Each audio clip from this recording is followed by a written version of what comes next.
Hey guys, good morning. It's a really beautiful day today. I'm about to start my day, and I also decided to create some content today. But before we start, having pops. Yeah, so let's go have breakfast. I'm going to be talking about the 10 things you need to know before you leave your parents' house. And I mean, it's something you have to think about. It's not something you just wake up and then you just leave your parents' home. So number one, adulting is hard. Like, don't allow anybody to deceive you. Adulting is not as easy as people make it seem.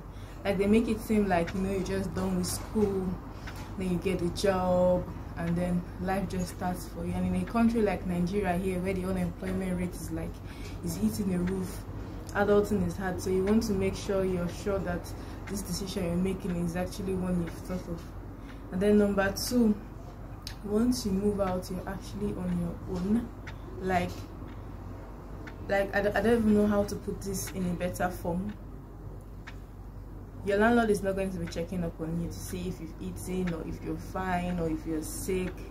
Your neighbor is not going to do that. Oh goodness, if you're lucky, you're going to get a good neighbor, but otherwise you're on your own. You're on your own farm. And if it's a totally new city where you don't know anybody, then I mean, you're on your own. Pay the bills, fam. Bills ain't gonna pay themselves. You are on your own, and the bills come like immediately you move into your own place. Like the bills, the electricity bill, security fee, cleaning, neighborhood, whatever thing they pay in service apartments. Like something you have to think of.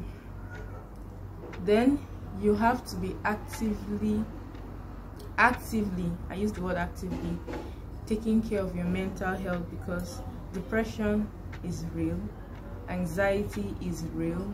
The fact that you want to put this a certain way and it's not just coming out the way you want it to be, fam, the anxiety is going to eat you in, and then before you know, you just realize that you're just moving in this circle. You go to work, as if you've gotten a job yet, you come back and you're back to your room.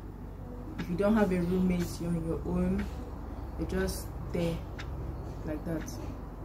And then maybe if it's not a new city, maybe you have a few friends you'd hang out with, and then you're back, and then it's the same circle over and over, and then before you know, you're depressed. It's that easy. It's that easy, like that easy. I'm telling you. You have to foot every expense as regards getting a place and furnishing it. Once you decide to move out, apart from figuring out like how you're going to pay your rent to actually move in, you have to be sure that you have the money to furnish it. Bed frame, curtains, your air conditioner, maybe a fan, cleaning supplies, just putting your house together. You need to foot all those other expenses, your kitchen utensils, your pots, your pans, your cooker. In Nigeria here, cooker is not provided for you, so you have to also foot that, your fridge, all this bunch of stuff that you need to make sure that you have in place. You have to have a plan that will keep you going. Like, fam, you cannot, it's not enough to just save up for your initial move. Like, you have to have a plan. Like, what next? Okay, you've paid your rent now, what next? So like, you have to think long term. Sustainability is very important. It's not enough to save up, gather up like two years, 1 year, 6 months, gather up rent, finally decide you're excited, you move out, and then you're looking for a place and you're looking for like the best of the best, forgetting that this rent money, you had to save up for it for a longer period, and you did not have expenses while you were saving up for it. Do you get the picture?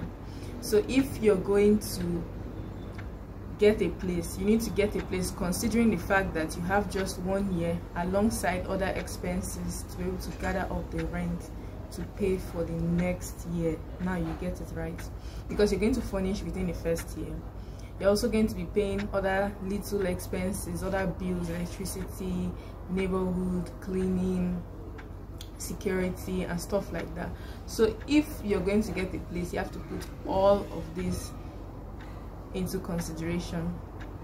Then whatever you leave hanging and undone is going to be like that, waiting for, like, fam, bro, you didn't keep anybody to settle your undone anything for you. So even if you have a roommate, your roommate is not going to be handling your business for you. Like, this one is not even like, you know, when you're in your parents' house, you have probably siblings, or you have your mom, you know, picking after you and doing stuff for you. When you're on your own, if you don't do your laundry is going to be sitting on that chair waiting for you. If you don't make your bed before you go out, when you come back tired, you're going to have to sleep on it like that. That is like something you have to know, because fam, the bed is not going to dress itself. And 8, things may not go exactly the way you plan. I hope you also put in the maybe not into consideration. Like, you have to have a plan B. And if you're prone to anxiety and depression like me, I'm using myself as a case study, you need to also have a plan C, because a plan C will definitely serve you greater good. Like, you need to have a plan C. You cannot just assume that, oh, you've already settled your house rent, you've already settled your furnishing, and you know that this is the plan, this is what you're going to be doing. You have to have a backup plan, because where COVID-19 and everything has happened, even Bitcoin, where Bitcoin it has taught us is like, you need to have backup at every single point in time. You cannot rely on a certain source, you cannot rely on anything in short. Like, God is the only thing you can rely on basically in this economy, in this period, in this time, in this season. And when you move out, everybody just suddenly assumes, they just assume that you have your life together, you've sorted it out, you know where you're headed, you have it all put together, you know, it's a whole thought out plan. So you want to make sure that you actually really have it all thought out. At least the first 6 months you've planned it all out, activities and all, so you don't remain dormant doing absolutely nothing. Like, you need to have a plan of what you want to do. Finally, 10, just make sure that you are not putting yourself under any pressure. Make sure that you are not also being influenced by society's standards and by friends. You know, your friends are moving out, then you feel like you should also move out. You shouldn't be pressured or influenced by anybody. Moving out is a very big decision, and you want to make sure that you have totally planned yourself out, so you don't go there and you're living under the bridge. Like I said, it's living under the bridge.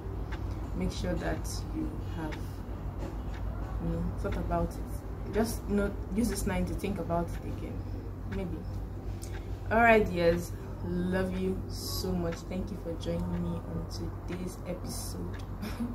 Okay, I haven't really planned out what my type of content would be, because I'm not sure what my viewers want to see, and I'm still new to YouTube. I've not been on YouTube for up to 6 months, so I'm still relying on your opinion for the type of content you would want to see me do. So if you are interested in seeing more of me, let me know down in the comment section what you would like to see next, and I would be sure to serve it up to you. Thank you so much for keeping up with me. I'm doing the slow dance. Don't mind me.